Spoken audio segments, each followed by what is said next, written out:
Remember to subscribe to Badbank's YouTube channel for easy access to all our how-to and inspirational videos. Welcome to Badbank's 3-minute introduction to using the Rename Directive file.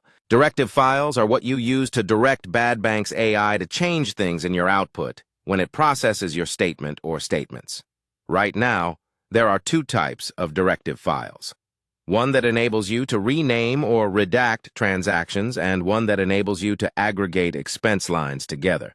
This video will show you how to use the Rename Directive file. I have just processed one statement.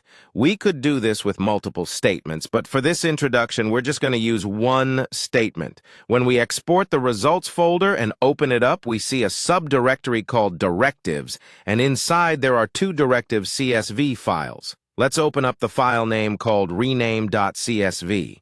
There are two columns in this CSV. The first column has a summary of all the payees or vendors that the Badbank.ai found in your statement. The second column is identical until you change it to what you want it to be when you reprocess your statement. Let's do some renaming and see this work.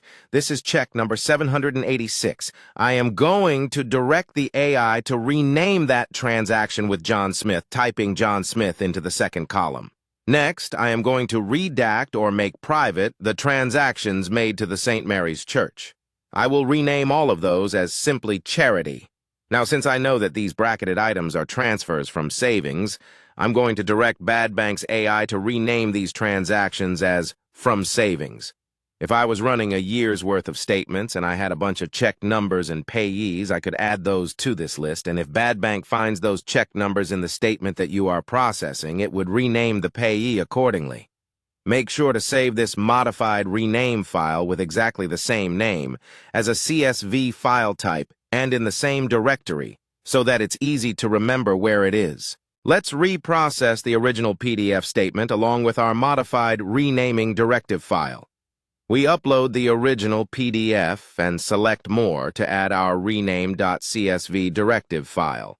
Badbank will now reprocess all of your output to include the changes. In the processing window, only the original PDF will be listed, even though in the background, Badbank is applying your rename CSV file. If you run multiple statements, Badbank will apply your directive against all of the statements that you run.